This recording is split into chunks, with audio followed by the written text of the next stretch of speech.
Thank you very much for waiting. So now we would like to move on to the plenary session 1, Policy Innovation. First, I would like to introduce our moderator for this session, Mr. Tanaka Nobuo. Again, Mr. Tanaka is the chair of the ICEF Steering Committee and former executive director of the International Energy Agency.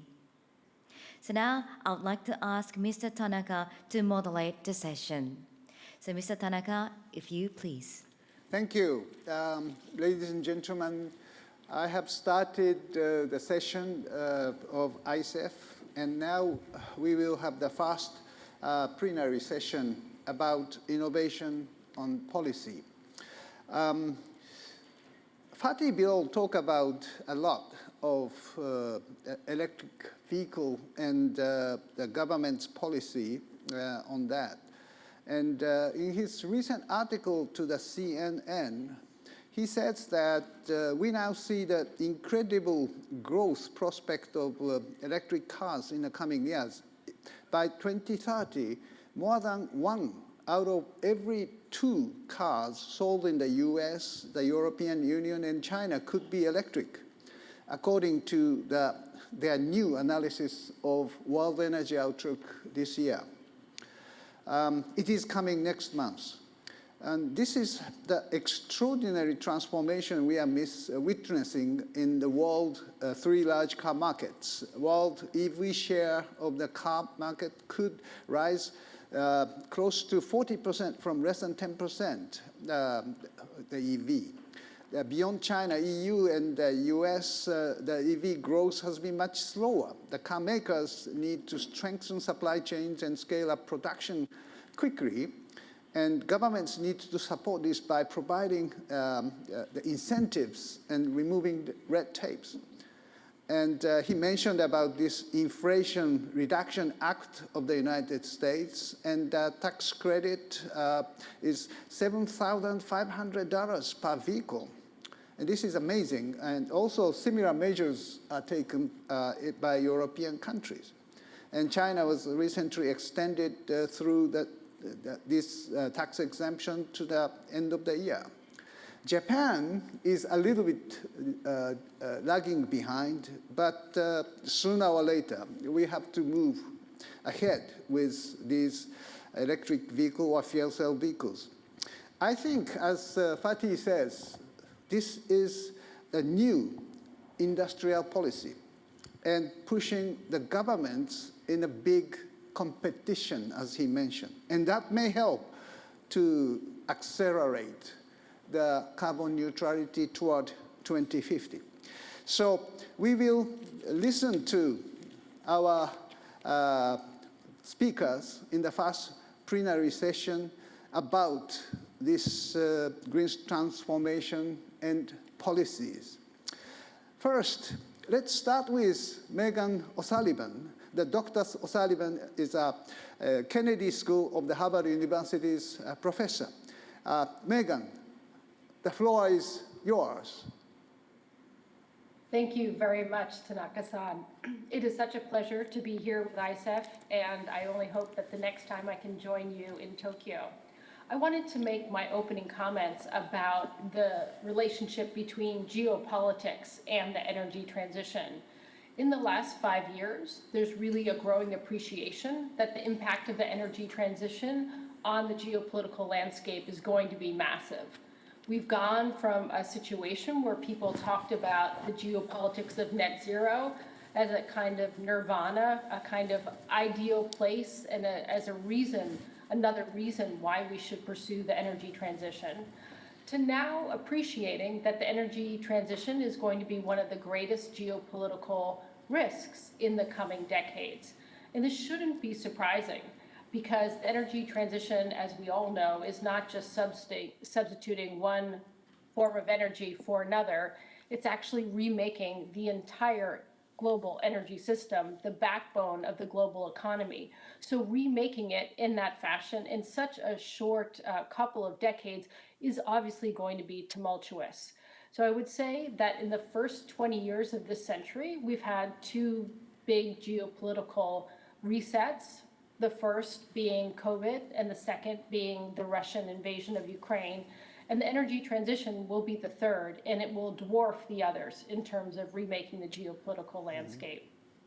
So while that has been a growing shift in awareness over the last 5 years, I would say in the last 7 years, what has happened, not 7 years, sorry, the last 7 months, we've had a growing appreciation of how the geopolitical landscape itself is influencing the transition. So just the opposite of it, how the global environment actually is either a constraining factor or an enabling factor on our ability to actually make this energy transition. So often we have focused on the technologies that are needed to make the transition and the policies that are needed to make the transition, and those two things certainly deserve our attention. But we also need to appreciate that the geopolitical environment is really the third leg of that stool: technology, policy, and geopolitics. And that if we don't have a geopolitical environment that is conducive to this transition, it will be that much harder. So I want to just put these two things together. First, this notion of the energy transition reshaping geopolitics, and geopolitics reshaping the energy transition, to make a hypothesis. And that is that the fragmenting global order that we've seen and the ongoing energy transition are reinforcing one another. They have reinforcing dynamics, which are actually making the world a more dangerous place and making it more challenging to pursue and succeed. The energy transition that we're all well aware of is essential. I could give many examples of this, but I'm just going to give one, and maybe we'll talk about other ways in which these two forces are reinforcing each other. And that example I want to give is intensifying great power competition. I think we realize that we are in a very different geopolitical landscape, that from the end of the Cold War up until recently, one of the things that was most beautiful about that geopolitical landscape, it was really absent great power competition. But now, in a few short years, we're in a landscape where we're facing very real kinds of great power competition, the reemergence of this trend, to a point where policymakers in Washington actively and openly talk about a potential conflict with China, and they talk about the potential use of a nuclear weapon by Vladimir Putin. So these new geopolitical trends obviously are going to have an impact on the energy transition. Of course, the most often cited question, I would say, of the last several months is, to what extent is this geopolitical landscape going to slow down the ability of countries to make the transition? I think that's still very much an open question. It could slow it down, it could speed it up. We don't yet have the definitive answer there.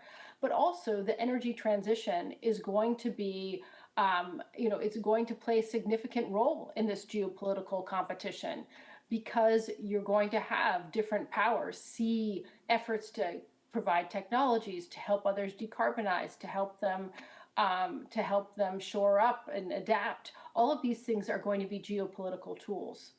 But at the same time, just as geopolitics is affecting the energy transition, I would say the energy transition is affecting great power competition. And I'll just say two ways in which that's the case. First, great power competition is hamstringing the global institutions that we have to deal with this energy transition. So that is one really very important way in which dealing with global problems is much harder to do in the context of great power competition. But the second thing is, and one that may not be fully appreciated yet, is that the energy transition is also providing tinder to great power competition. And I think the most obvious case of this is certainly Russia. And the fact that the energy transition, I know that it is false to say that the energy transition created this crisis. That's not the case at all. But the disorderly pursuit of the energy transition led to a situation where investment in supply lagged growing demand for oil and gas, and that dynamic empowered Vladimir Putin to actually use his energy prowess to advance his geopolitical agenda. So we should expect to see more of that in the coming years as the energy transition unfolds. So I'll just end by saying, I like to ask my students at Harvard, so what? So if this is the case, what does it mean? Well, I think on the one hand, some people would take what I've said and see it as just a plea for better geopolitical relationships, better U.S.-China relationships, better, working across in multilateral institutions. And all of that is obviously a very worthy pursuit. But I would say, in an effort to be provocative as we start this first plenary, that we also might try to think about, do we need to change how we think about making this energy transition to accept that we're likely to pursue this transition in a geopolitical order that is dominated by competition and maybe even conflict rather than cooperation? And if that's the case, what should we be doing differently? And Tanaka-san, with that, I have taken my 5 minutes, and I want to turn the floor back to you. Thank you. Thank you, Megan. I want to hear from you more because that's so interesting. But my question, maybe I know that for the short term, certainly we need more investment in the fossil fuel like natural gas because Europe needs natural gas for the time being to reduce carbon dioxide emission. But the investors are not really so interested in investing fossil fuel because it may not have much longer future. So some kind of adjustment of short-term solution for the gas and also the financial market should respond to such kind of, let's say, needs. But how can we make that kind of adjustment? Who can really coordinate that kind of investment in the short term? Sure. And actually, this gets to exactly what you're talking about in this plenary about the need for new policy innovations, because I think you really put your finger on it in saying that there is an evident need for more LNG in the short to medium term, but there's also a great awareness that we don't want to be locked in to 30 years of more LNG, because in order to make this transition, there'll need to be a move away from those fuels over time. And so the question is, how do you motivate the private sector to actually build a lot of this infrastructure, while at the same time you're telling them we're not going to be using this infrastructure, or we plan not to, we hope not to, in the time frame that you would normally build back your investment. So here, I think, is where we need those policy innovations. And I have been working with a colleague named Jason Bordoff from Columbia's School of Climate and his Energy Center, and we've been trying to flesh out the idea of transition assets, which is basically, can we develop a new kind of asset class which would be, have different kinds of financing, different kinds of mechanisms, different kinds of political understandings, that you would actually incentivize companies to build infrastructure that would see a return in a much shorter period of time, with some kind of understanding about what happens to that infrastructure at the end of a certain period.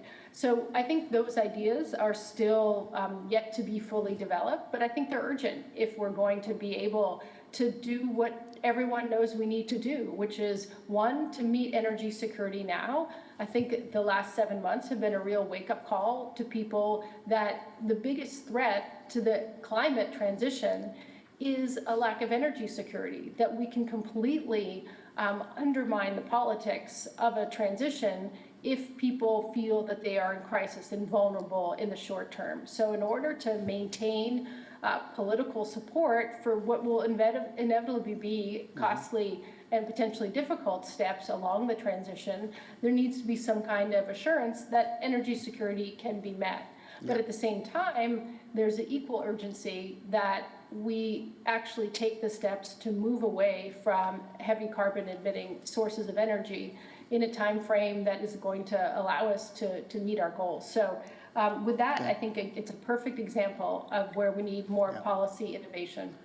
Thank you, Megan. It's very nice, good idea, this transition asset class. Certainly, we need some different treatment for LNG, for the security and sustainability, but at the limitation for the time frame. Well, let's move up. Best wishes to Jason, by the way. Of course. He's doing really superb job, and congratulate for his anniversary for the center.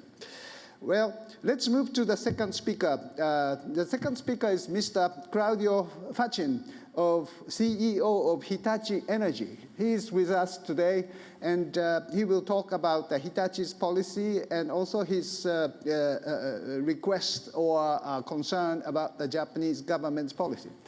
Claudio, the floor is yours. Sure, thanks, and thanks for having me. It's a great pleasure to share the first time here in Tokyo some of the global perspectives that we have as the global leader on one key element of this energy system, which is the transmission and distribution, so the grid part, which has been not necessarily given the right attention in the whole energy transition. We have heard a lot about how much more we need to do in renewables. Everybody, I think, is well aligned that renewable is the way forward for the generation piece. We also have heard a lot about the electrification on the demand side, electrification of transport, buildings, industry. And all of that generates more demand. It generates more complexity in the system because both the generation side as well as the demand side are more variable, less forecastable than in the existing energy system. And for that, there is a need to, of course, continue to invest in technology. And the way we see it, there are 3 building blocks for that technology. Number one is, of course, that we all as industry, in order to help decarbonizing that energy system, we have to also provide technology that is sustainable, that is reducing the carbon footprint of the assets that our customers, the utilities, and the industries are installing. The other one, of course, is a lot of this energy system will require going forward much more around power electronics. If you look at, for instance, high voltage direct current, where we've been introducing as Hitachi Energy almost 65 years ago, that technology in the market. We're leading in that. There is a big need of that type of technology for this transition. Japan is one of those countries where we believe that can make a big difference. That technology at the core is about power electronics, and it's about, of course, digitalization and automation. And that is the third pillar. To manage this complexity, we need much more focus on how to digitalize, how to automate this entire energy system. If you look at from a big picture standpoint, today is roughly the entire energy system, 20% is electricity. And in order for us to decarbonize, in order for us to reach at global level the carbon neutrality by 2050, we would need to move that 20% all the way up to almost 80%. And that means a tremendous transition, a tremendous transformation of that energy system. That means that we would need roughly 4 times more energy capacity from a generation standpoint. That means that we would need to transfer electricity 3 times more than what this energy system can cope with today. And if you look at, as we are in critical infrastructure, large complex projects that also require quite long lead times in terms of design, plan, permitting, siting, 2050 for that type of investment, it's really around the corner. So the message that we've been sharing for the last few years, and just recently I had the pleasure to share the same view at Ministerial in Pittsburgh, it's very simple. If you look at, and we just heard about LNG and how do we manage the transition with gas and so on, because of the daunting task that we have in front of us, we cannot afford to cherry pick technology. As long as we have technology available that will help us transitioning and decarbonizing the energy system, we have to find a way to deploy that technology at the speed and at the scale that is required. That's an essential part of that equation in our view. What we also say that we're pretty confident that most of the technologies that need to be deployed in order to achieve the 2030 goals, which is roughly, depending on which country you're in, somewhere between 30 and 60% reduction of the carbon emissions, that technology is available today. Everything that we need to deploy is ready, has maturity levels that can be leveraged by 2030. What we, of course, need to continue to innovate is in order to get the extra 50%, which is between 2030 and 2050. And there, of course, there are technologies that are relevant. There is no doubt that nuclear will have to play a key role in that transition. So looking at new technologies such as small modular reactors that will allow for a faster and hopefully less complex deployment. Hydrogen, Europe is really pushing hard, establishing also innovating in policies to incentivize investments in hydrogen, not only for the generating or storing energy, but also, for instance, to use hydrogen as a way to create and produce green steel or green cement. And that's an important part, again, if you look at electrifying the demand side. And last but not least, I would say, when you look at the life cycle of these projects, what is really the bottleneck today, once again, is not the technology. It's the time frame that it takes to go from the inception of those projects to execution. We have announced recently a couple of large HVDC interconnectors, high voltage direct current, several thousand of megawatt from one country to another. Saudi, Egypt was one. Now recently between Canada, taking hydropower from Canada straight into New York. 600 kilometers, most of it underground. It took us over 10 years to get to the starting phase. And now, because technology is there, we will be deploying that technology in the next 3 to 4 years. So once again, what we need to focus on is innovating. Technology-wise, we continue to do that, but we as a team, we need to help each other to innovate on the policies and on the regulations that will then help accelerate in that energy transition. Thank you, Claudio. Very interesting. And especially you mentioned about Europe. And Europe is really leading this transition or innovation in the electrolyzer or hydrogen and also nuclear part. And you mentioned about this green steel or green cement, and this comes from the pressure from the demand side, right? The users want the non-carbon, let's say, materials to make their products. So what can Japan learn from the European experience? Or do you think it's a good way for us, for Japan, to really accelerate the process, just like Europe? Maybe we don't want Russia to stop the exportation of LNG to Japan, of course, but is there a good way for us to really move fast, just as Europe is doing? Sure.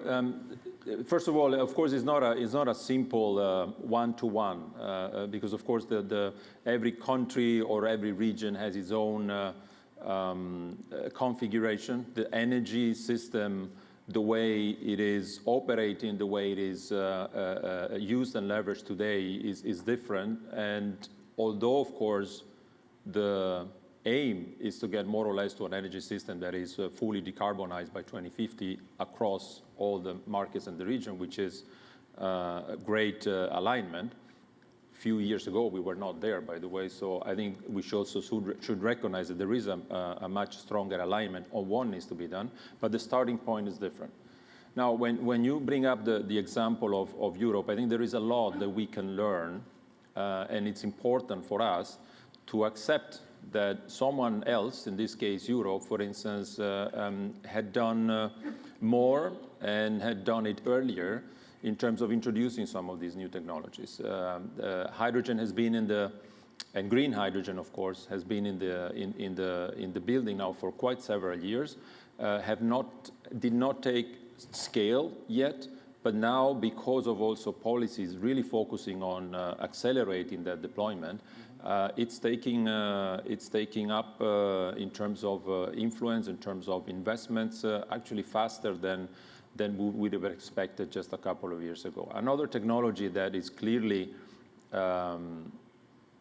going through a tremendous transformation in terms of competitiveness and in terms of also how the entire industry can scale and deliver those needs is offshore wind. And that's another part where I believe Japan has an opportunity to learn as much as we can from that learning curve that Europe and the entire industry in Europe has gone through. If you look at, for instance, once again, offshore wind, many of the players, including ourselves, that have been going through that learning curve, we're now deploying the same technology with the same projects, with the same partnerships in North America. As you know, in the East Coast, there is quite some demand also ongoing on deploying offshore wind. And I think that there is an opportunity for us here in Japan to leverage that ecosystem of technology, of players, and also policies around that will allow us then to not necessarily go through the same learning curve, but starting with some head start. And as I mentioned before, nuclear is another area. There is no doubt that many countries have a starting point where there is no other option than continue to leverage that. And there the importance will be also, let's take the learning from what that industry has had for the last couple of decades, and then take the next step in terms of innovation. So to me, technology, yes, a lot of learnings. What is important is that we accept that we can and have to leverage also global standards. So standardization of how technology is designed, standardization on how technology is built, and also standardization on how technology and projects are deployed. And then again, learning also from how the policies can help across countries. I clearly see an aspect that Megan was mentioning, and that's a very interesting part that I think this is why it's good to have these forums here. We've been always focusing on innovation on technology, innovation on policies. Megan mentioned that. But this third element of geopolitics, it's something that, of course, we all, as a collective community, we have to also address that. We have to nurture the competition, but we also need to nurture the collaboration. There is one more point that I wanted to make, that there is no way for us to deliver what we need to deliver without accepting that we need to change also the way we collaborate. There is an essential part of the innovation that needs to go into how do we generate business models that will allow us to deploy that technology in partnership with everyone that can and need to contribute for that energy transition. Thank you, Claudio.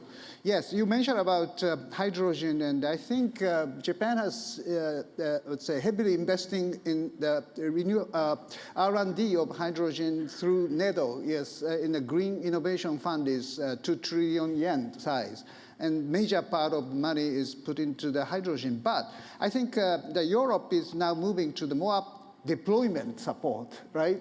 Contract for difference in the UK or H2 Global of the Germany is kind of procurement national company. So this kind of, let's say, policy for the deployment is probably necessary. What Japan has to enhance the decarbonization. And offshore, yes, offshore wind is, as you mentioned, is a very good opportunity for Japan. And I think Mitsubishi Corporation, who learned from the European exercise by the Eneco, is I don't say monopolizing, but got all the, let's say, contracts, which recently done in Japan.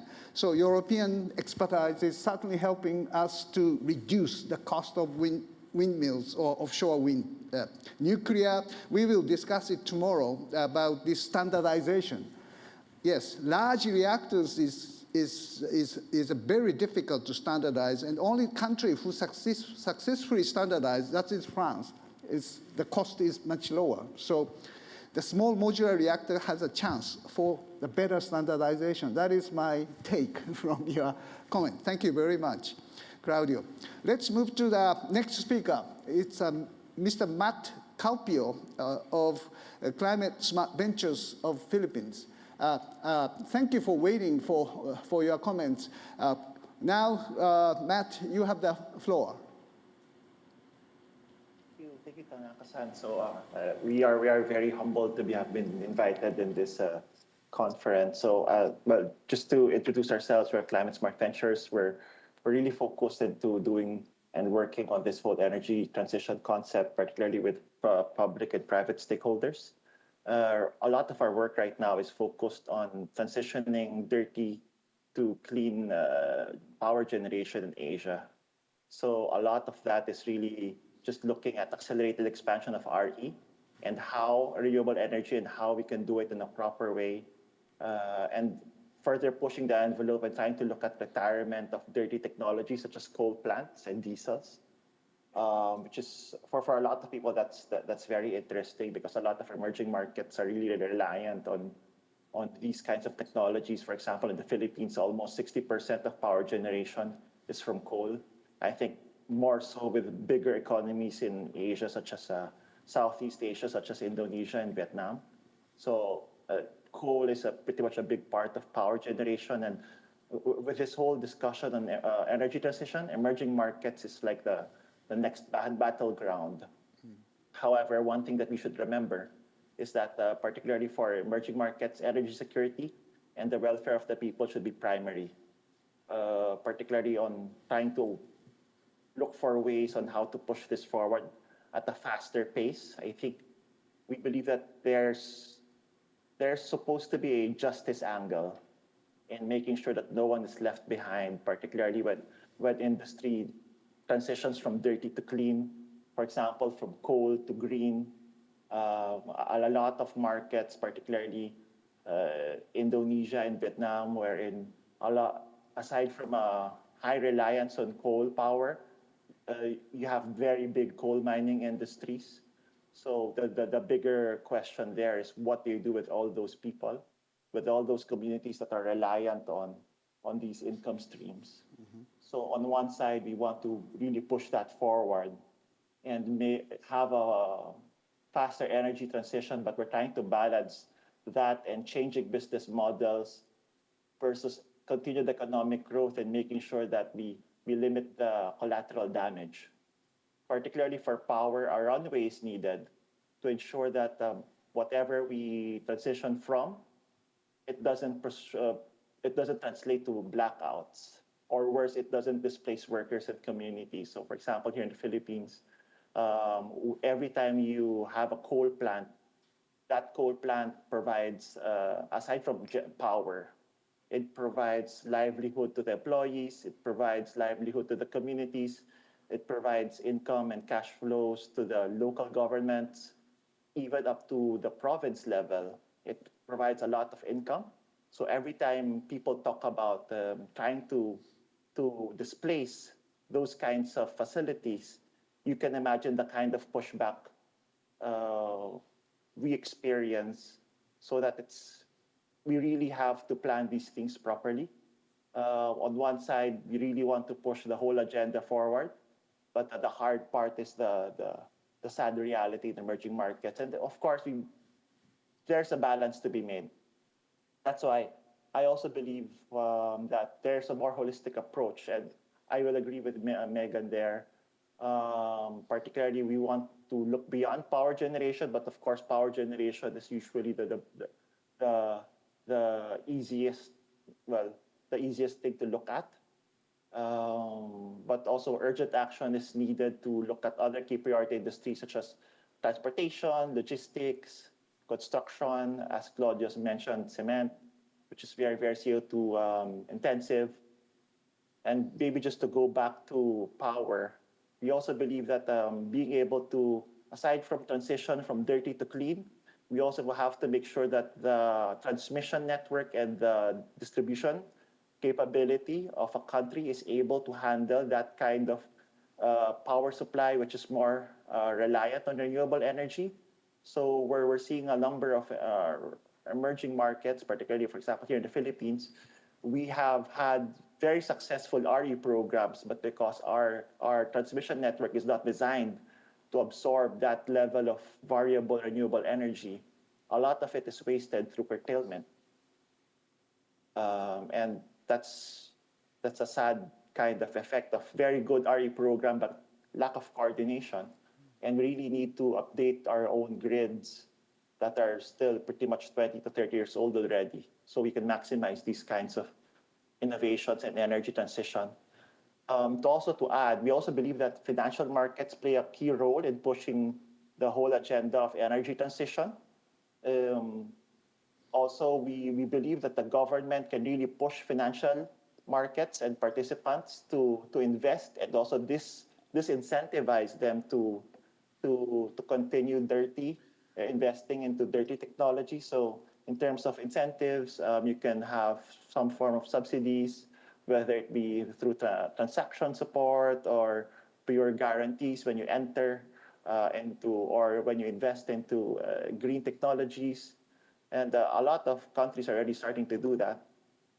And also the great thing on the investment side, we already have a lot of investment products that already exist that are geared towards energy transition, such as green bonds, sustainability-linked bonds, that are just designed to put more money into energy transition.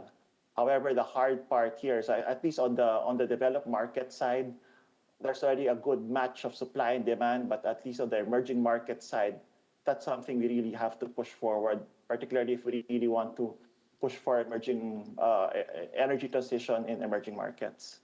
Maybe one more point just to close out. I think on the government side, particularly in this kind of environment wherein global recession is looming and economies are still trying to recover from this whole COVID experience, we cannot afford general initiatives anymore.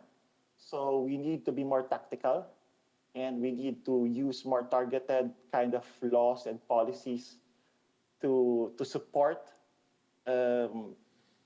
this whole energy transition. I think the more mature technologies such as solar and onshore wind, that can be more left to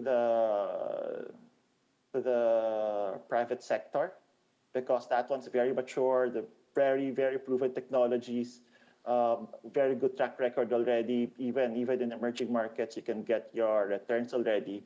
What's harder to deploy are the less mature ones, such as energy storage, which are cheaper today than before, but it's not at a level that you can really just deploy it here and there, though.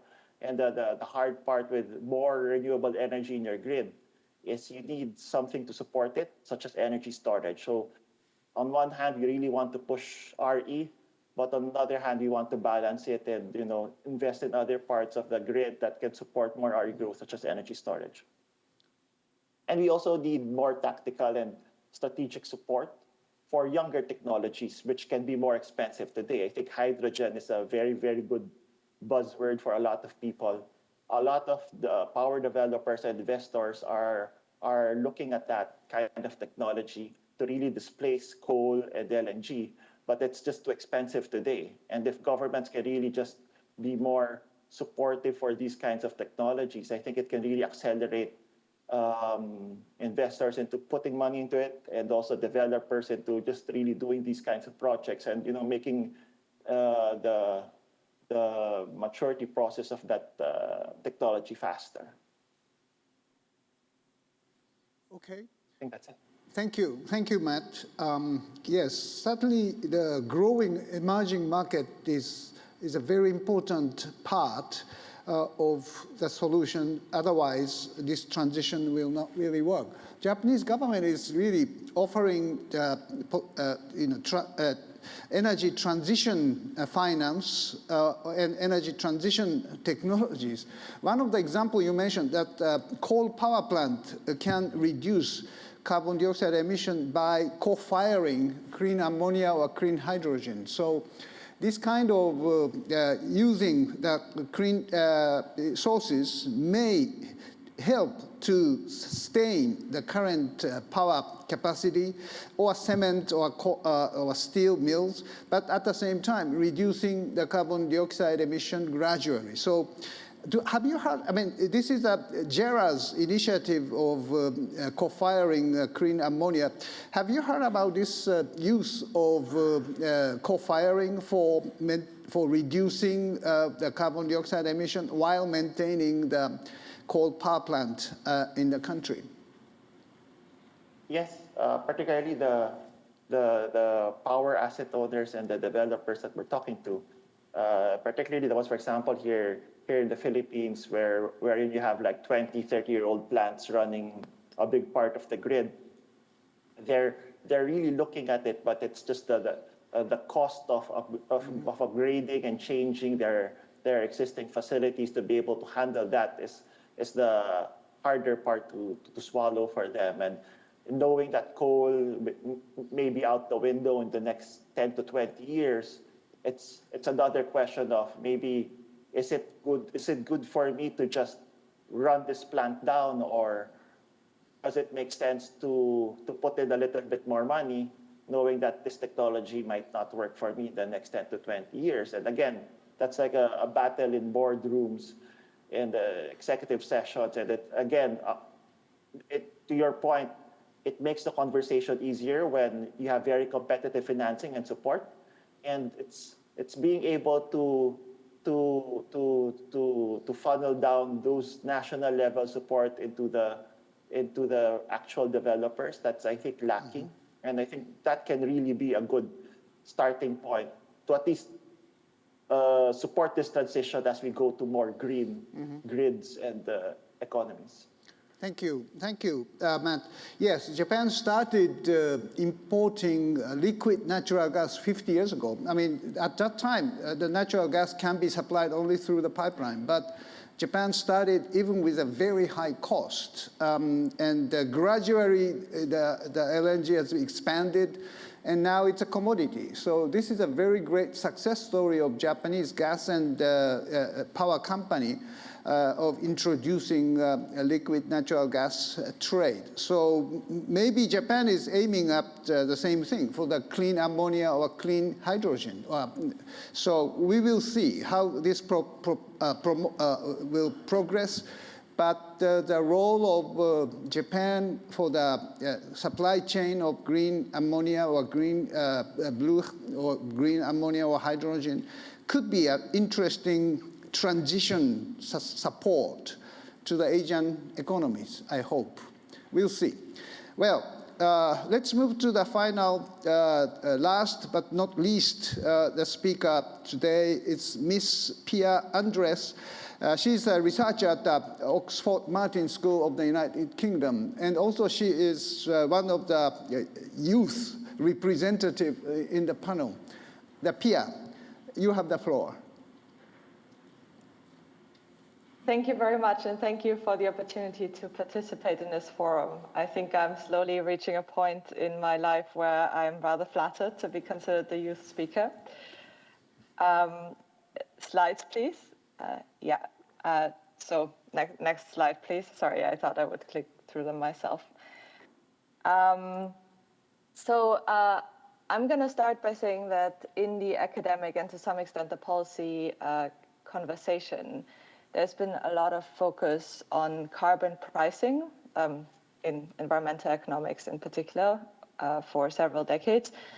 And the idea behind this is that a carbon price can internalize the carbon externality. It does this by increasing the marginal cost of using fossil fuels. And there's this global collective action problem where, because the costs of doing this are private, but the benefits are public and global. So this is how environmental economists have thought about this problem for quite a long time, and perhaps this is the source of some of the reasons why things haven't gone according to plan. I'm going to argue that the cost of transitioning to a cleaner technology and thereby addressing climate change is actually a transition cost. And the problem that we're facing is that since the Industrial Revolution, we've built all of our infrastructure and technology on the basis of a hydrocarbon-powered economy, as we all know. Slide.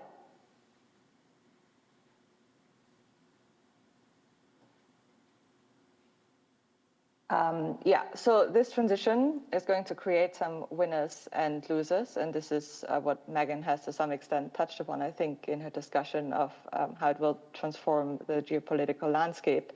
So, for example, the world's largest exporters of renewable energy technology are China and Germany.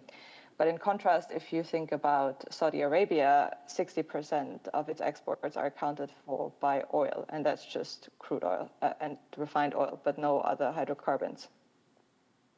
And unfortunately, the losers from the transition, so namely petrostate and oil companies, have very deep pockets. So they can do a lot of lobbying, they can engage in a lot of political obstructionism. They accounted for about 4% of lobbying in the US Congress between 2000 and 2016. Slide, please.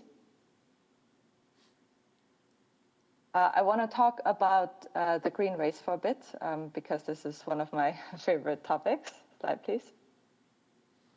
And just to be clear, it is not about aliens, because someone asked me this at some point. Slide, please. So the cost of producing power from wind and solar energy has declined by several orders of magnitude in the last few decades. And in the case of solar in particular, this is credited in part to the expansion of low-cost panel manufacturing in China. And since a lot of the discourse has focused on the cost of climate action, and that because of this we can't sustain global cooperation and so on and so forth, you would think that we would all be very grateful for China subsidizing everyone's abatement in this way. But actually, in 2012, the US and the EU both imposed anti-dumping duties on Chinese solar panels, thereby making them more expensive. And also, a lot of countries which have supported renewables downstream have used so-called local content requirements. So what is a local content requirement? Well, for example, the government of Brazil might say, well, if you build a wind farm, we're going to give you a really cheap loan from our National Development Bank. But in order to get this loan, you're going to have to source 70% of your turbines and your blades in Brazil. Now, of course, this makes it more expensive to build the wind farm, because if those were already cost competitive, then you wouldn't need the local content requirement. Slide, please. So here you see a picture of US President Joe Biden at COP26 last year. And in the quote above, you see him being very excited about all the well-paid jobs that will be created worldwide as a result of the clean transition to net zero. And I'm going to make a very controversial guess and say that he probably cares a lot more about the jobs that will be created in the United States rather than elsewhere in the world. So what kind of jobs will be created elsewhere in the world? Slide, please. One of the things which we're going to have to do more of in order to achieve the transition is a lot of critical mineral mining, mining for critical minerals that are essential inputs into low carbon technologies such as cobalt, which is an input into electric car batteries. And 70% of the world's cobalt supply comes from the Democratic Republic of the Congo, which is notorious for unsafe labor practices and child labor. Slide, please. So in conclusion, I think that in academic and policy debates, we need to somewhat reframe the problem that we're facing and shift away from this idea of marginal costs. So what is the problem? What do we need to do? We need to overcome regulatory capture by entrenched hydrocarbon interests. And I think that perhaps to some extent, the current geopolitical developments are a good thing in that, because I think they demonstrate very clearly that you don't want to be dependent on countries like Russia for your energy security. I think that's become very clear, and renewables can address that issue to some extent, although of course we have emerging new issues about critical minerals and so on. I think we also need to avoid locking in more high carbon infrastructure, so it's probably more fruitful to focus on retrofitting homes and installing some heat pumps than investing more in LNG, in my view. And we need to transition to clean technology fast and minimize the cost to vulnerable people like displaced workers, which Matt has touched upon. And finally, I think we need to come up with some strategies to avoid creating a new resource curse in critical minerals and make sure that countries such as the DRC benefit from the transition in a way that is more meaningful than simply exporting a bunch of cobalt and then importing maybe some electric car batteries that were assembled in the US and China. Thank you very much. Thank you, Pia. Your point is that we have to engage the issue of justice into the discussion of this transition. And I cannot agree more. And reframing the issue of economy like marginal cost, or which reflecting the carbon pricing issues, but we need to think about this justice issue in the discussion. As a representative of the youth in the panel, do you have any specific points you want to add in this panel discussion as a representative of young generation who may suffer more than us in the long future? Well, I'm not sure if I can speak on behalf of all young people. I think I can only speak on behalf of myself. But I think that we are all seeing how climate change is already starting to affect us. And, perhaps in Europe and the US, we have thought for a long time that it's not going to affect us that much because, obviously countries in the global south, and especially countries which rely a lot on agriculture, will be affected more severely. But actually, we're already seeing the impacts. I live in the United Kingdom, where we had the hottest summer ever recorded. And at some point, temperatures reached nearly 40 degrees Celsius in Oxford, where I live. And we were all just kind of hiding out in our houses and trying to find ways to keep cool. Water supply infrastructure is not prepared for these kinds of things at all. I could just see the fire trucks coming past my house in much more frequent intervals than usual. All the grass was brown.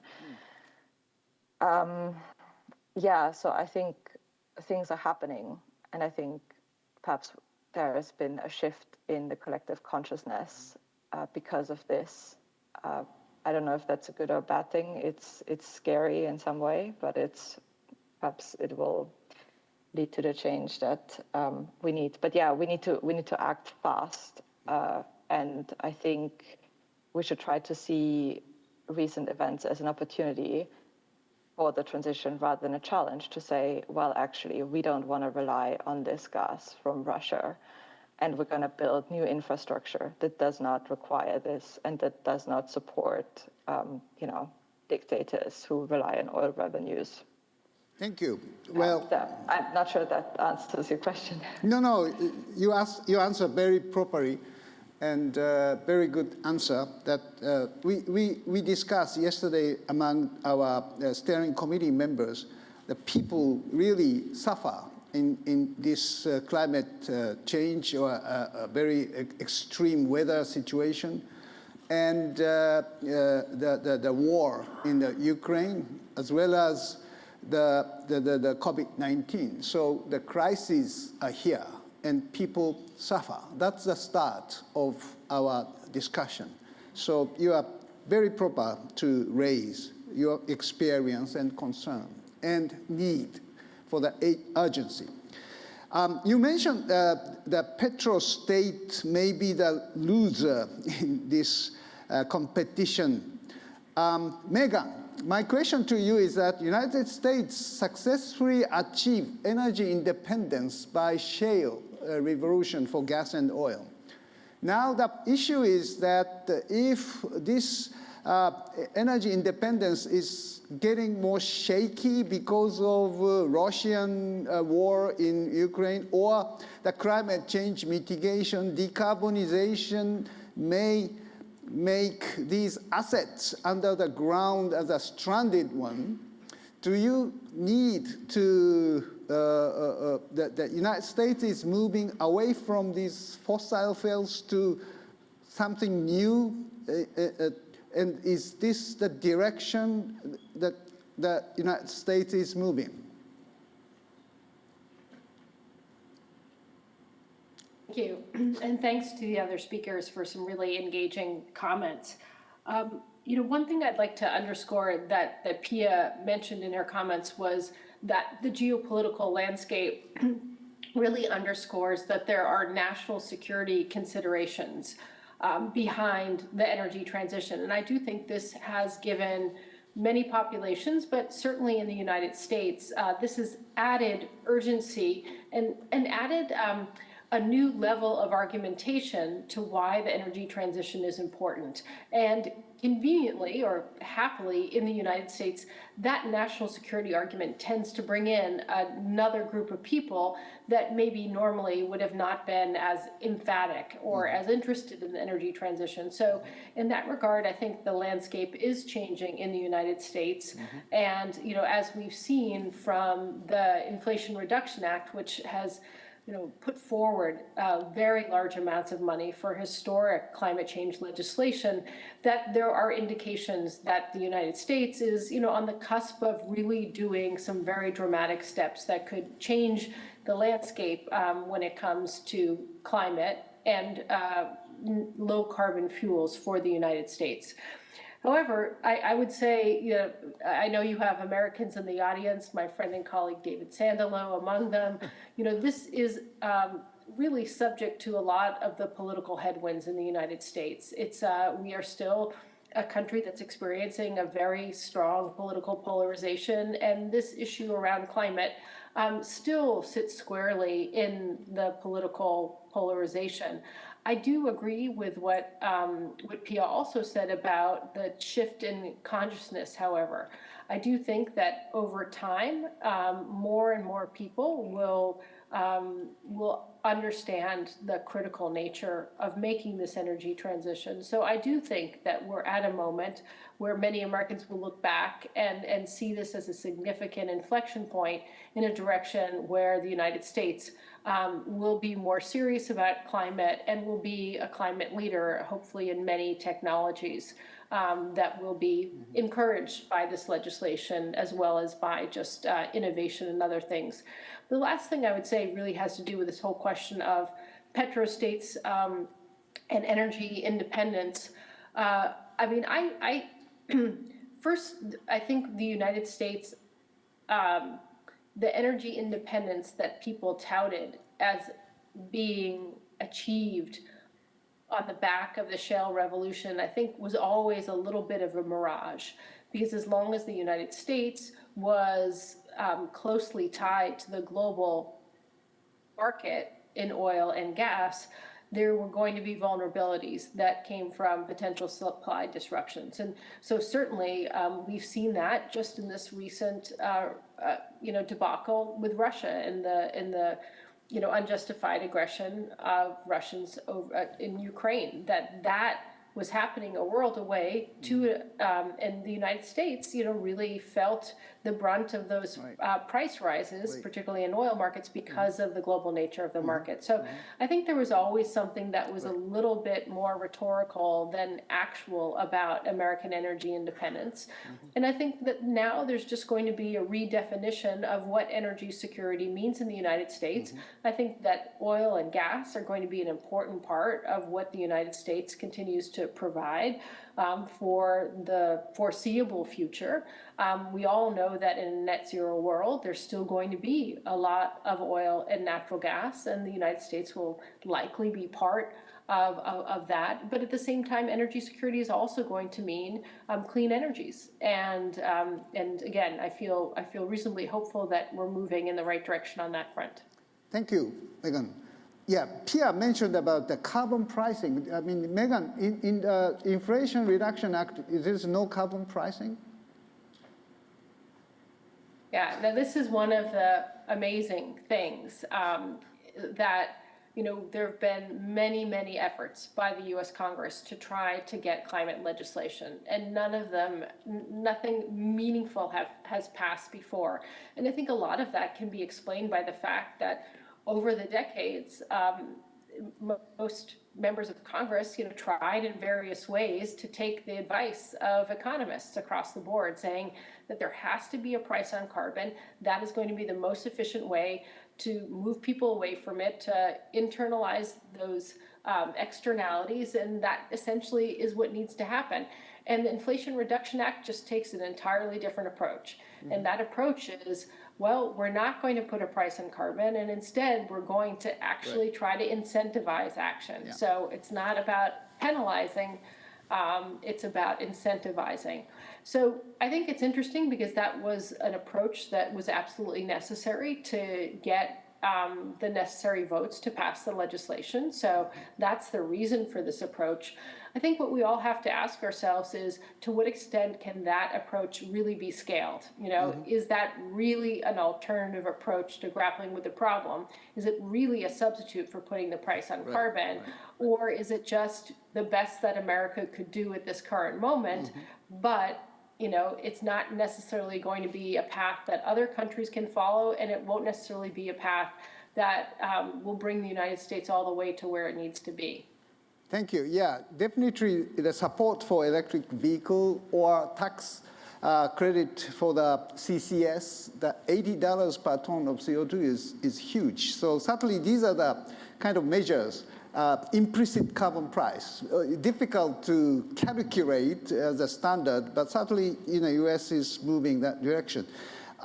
Claudio, Europe is pushing very hard on the carbon pricing through the carbon border measure adjustment measures.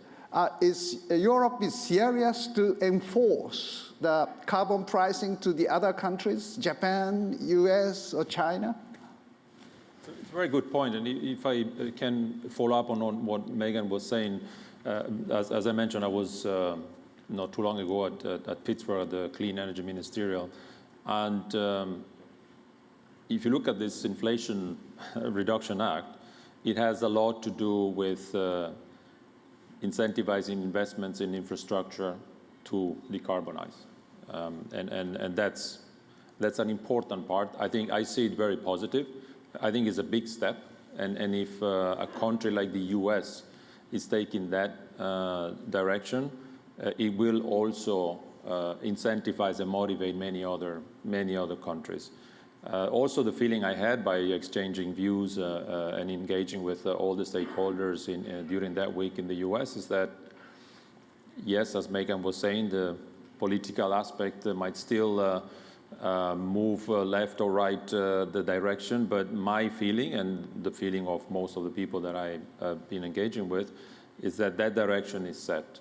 And I think this is an important part, that we all need to play a role within our business areas, scopes, and roles in political aspects, social, technology, to ensure that everyone understands that there is no option. There is no way we can still debate whether this is the right direction.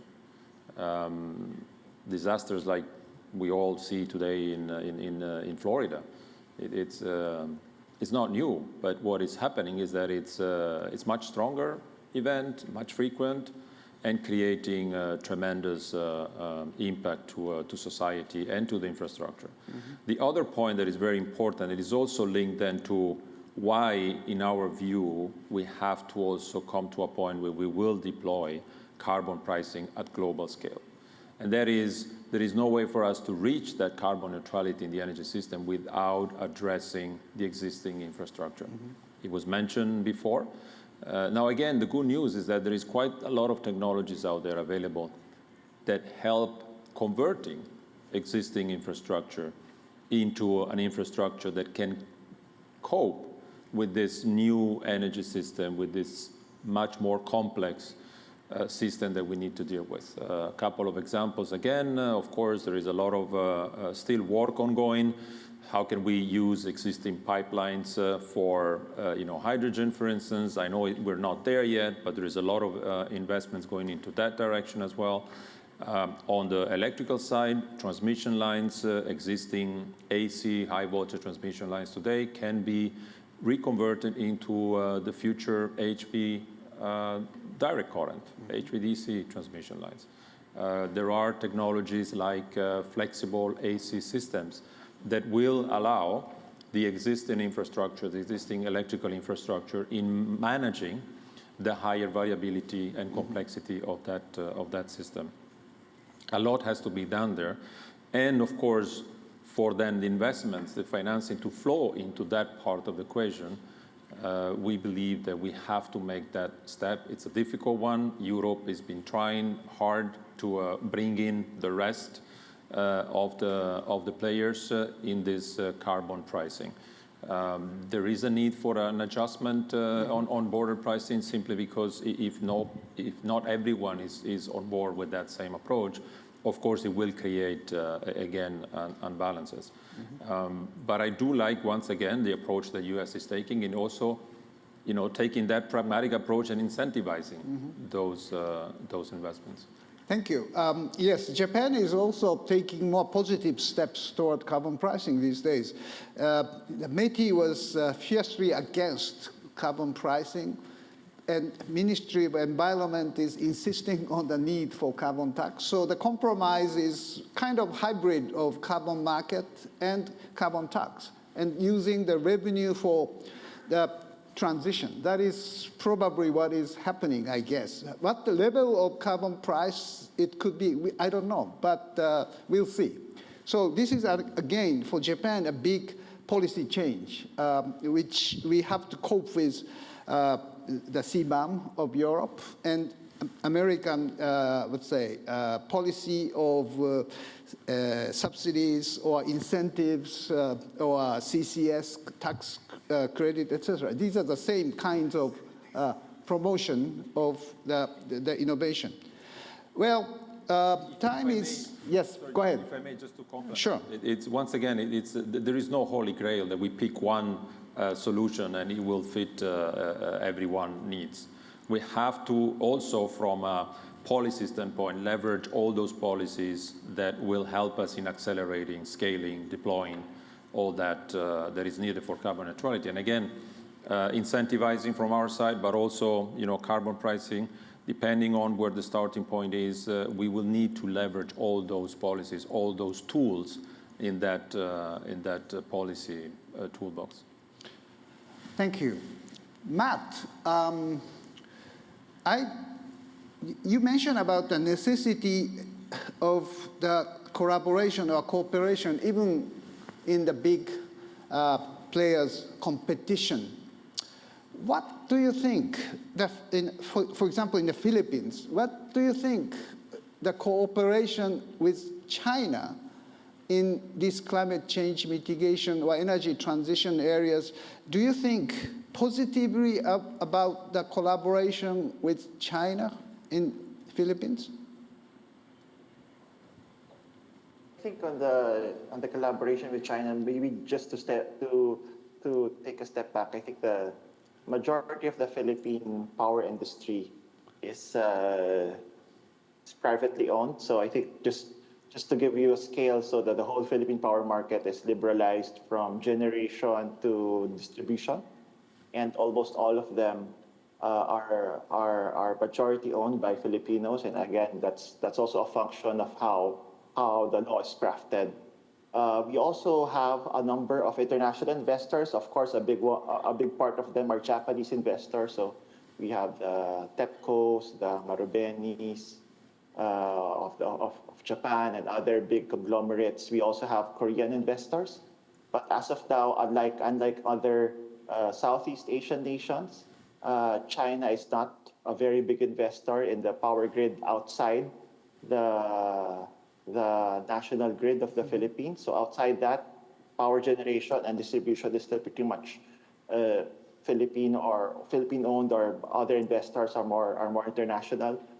In terms of the Chinese partnership, it hasn't been very pronounced in the power sector yet. I think in other sectors, in the other infrastructure kind of investments, particularly with the last administration, we're yet to see that continue in this new administration, given the cancellations of some loans that were previously given, but I think wasn't followed through or availed. So I think we're still pretty much on a wait and see in terms of continued support from China and particularly in the power sector.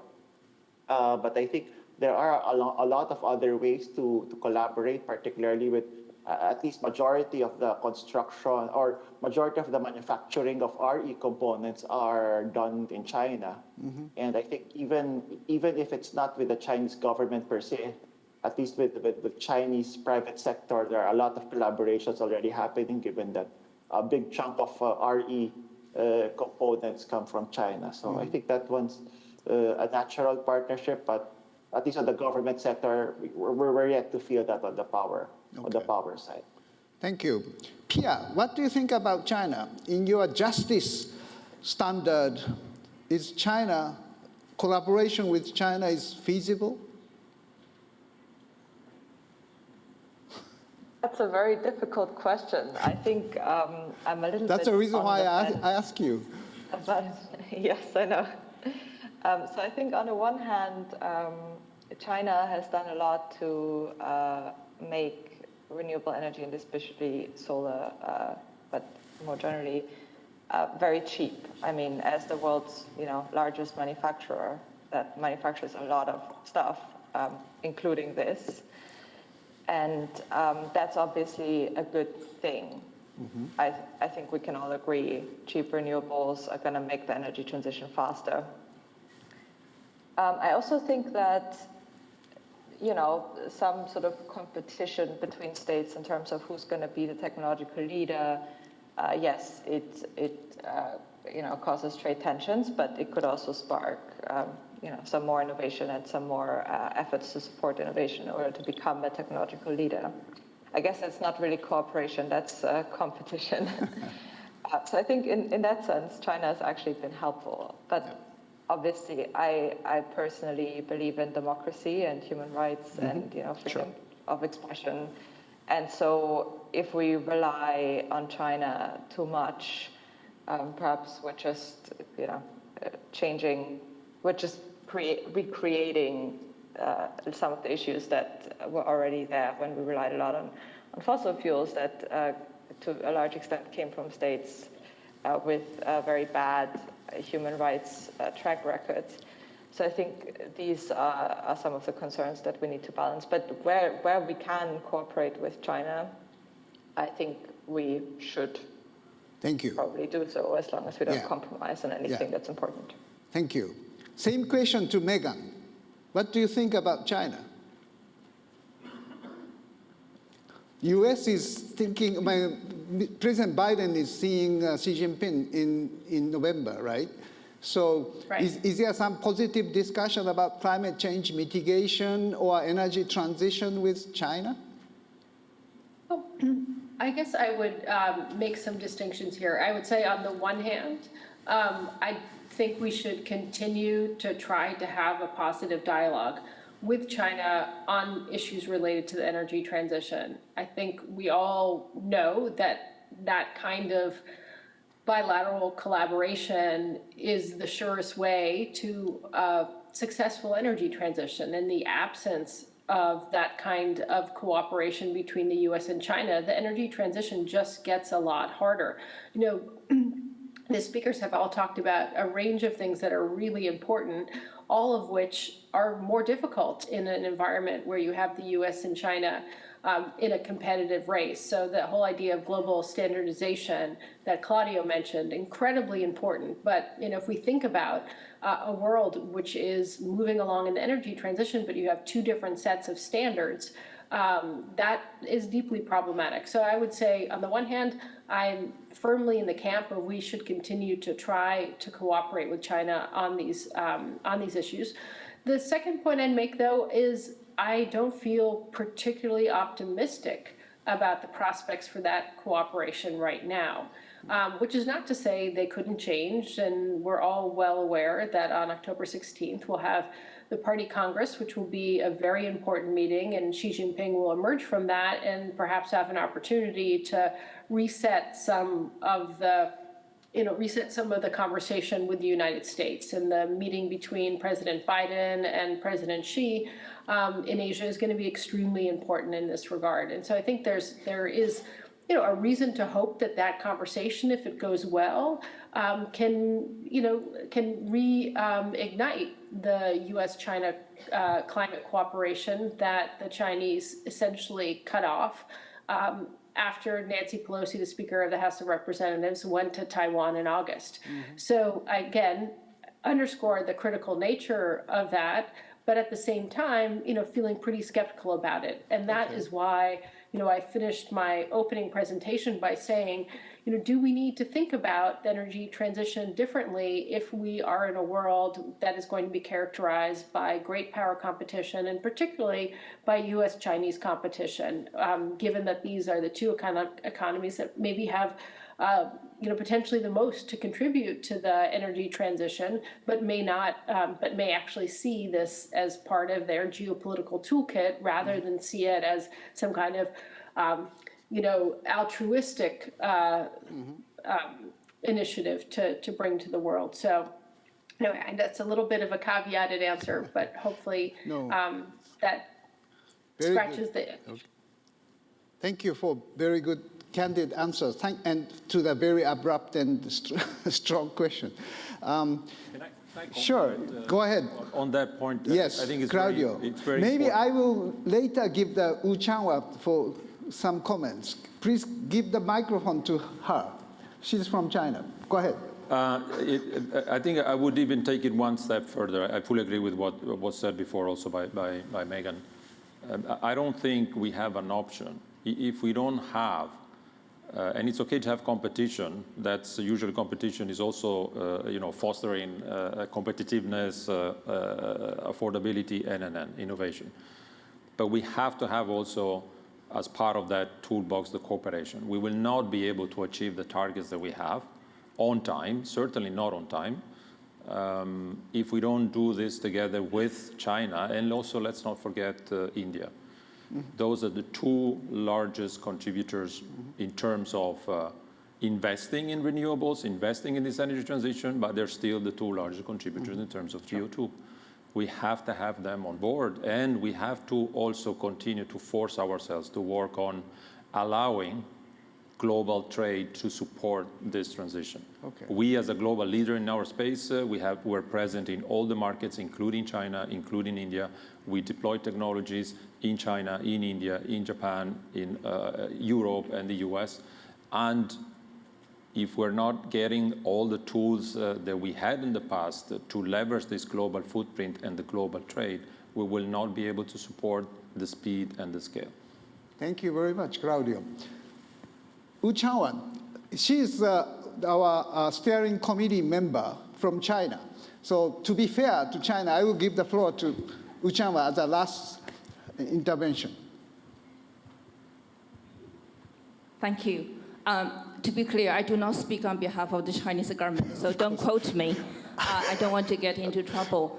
This is a very fascinating discussion, and for me, actually, sort of interesting to hear in different perspectives as well, which I have been hearing a lot actually through different international forums there. A few points probably to sort of add to the debate here. The first one, U.S.-China, the relationship is not really helpful at this moment. It's hard to point the finger to blame either Biden or President Xi Jinping. I think it takes two to tango. We all have reasons why actually both countries need to be held accountable, the politicians actually, why we have ended up where we are today. So I don't think it's totally fair just blaming the pointing fingers to China at this moment. So that's the first point I want to add here. Second point, like it or not, I think the conversation has been, there are at least two sides. On one side, actually, we're all sort of celebrating, recognizing China's efforts in the energy transition. I am very proud to be part of that transition as a policy advisory community member. I think, ideological, whatever, but climate change is happening and China has to accelerate its sort of transition. This morning, I was sort of, through the social media, communicating with some of my colleagues in China. The debate actually is around, say, the new UN climate, UNFCCC got a new head, Simon Steele. And I read this article, he was interviewed actually by AP. The couple of points that he made very, very interesting. What he said is that he's going to focus on next 8 years. I think that's pretty much aligned with the ICEF, right? Yesterday we were talking about this is the focus because 2050 is still a little bit further. We said we're going to get net to zero, but if we fail to half the emissions actually by 2030, it's going to be very, very difficult actually for global community to achieve net zero by 2050. And I sent that sort of message within my social media. Immediately, I got a few questions within my friends. They said, wait a second, is it possible at all? Because according to all kinds of scenario analysis, pathway, whatever, so when, if say by 2030, we're going to halve the emissions at the 2010 level, I think that's going to be 100 or 16.5 billion, where there's a number. But then if you look at China's number, if we put the China number into that number, I think 80%, more than 80% of the emissions will be from China. Is that realistic? So that's a debate, China and then India as well. So it's a really, really tough question. I think I echo strongly to your point, actually.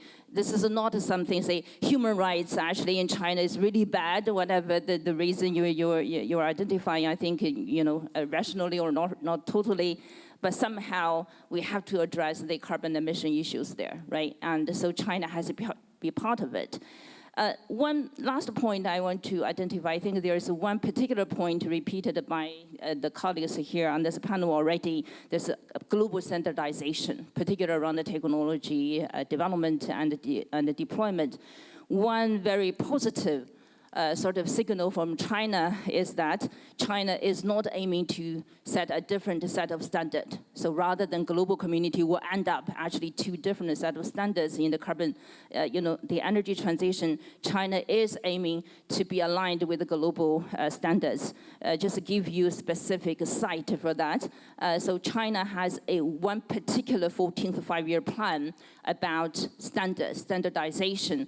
There's a very specific target, say by 2025, 85% of Chinese standards, this is broad, not just energy transition, all the other products, technology, whatever, need to be aligned with the global standards there. So that's a part of the mandate for the expertise community to make sure, on one side we need to upgrade the domestic standards. In the meantime, for new standards, actually, we have to be part of the global process to set the standards to make sure, we don't really end up China creating a different set of standards. So that's probably sort of ending with a positive note. As I said, I don't want to be stuck in the debate about human rights, whatever, stuff like that. Ideology, stuff like that. That's not something we're going to address immediately. If we're serious about climate change is the global #1 challenge, which threatens our existence literally as a species on this planet. We have to put aside a lot of sort of ideological or other issues there. We do need to address them actually down the road, but we cannot wait actually to address the ideological, sort of democracy, autocracy, human rights, whatever, stuff like that before we can really, accelerate the clean energy transition process. Again, to be made sure, I do not speak of the Chinese government. I'm just my, sort of expert opinion there. Thank you. Thank you, Uthan. I really appreciate your candid comments. Everybody talk on themselves, not representing the government view. So don't worry about that. But well, we have already passed that timeline, so we have to stop here. But I really appreciate all the panelists and Usam for participating in this very interesting discussion about geopolitics, security, and sustainability nexus. We need to really change policies dramatically. Innovation of policy is very, very important and very, very necessary and even urgently. So, well, thank you for all of us and all the participants. I'm sorry that I didn't open the floor for questions and answers, but really you can send us to the Secretariat if necessary. And I wish all of the audience will join me thanking the panelists and ICEF the first session.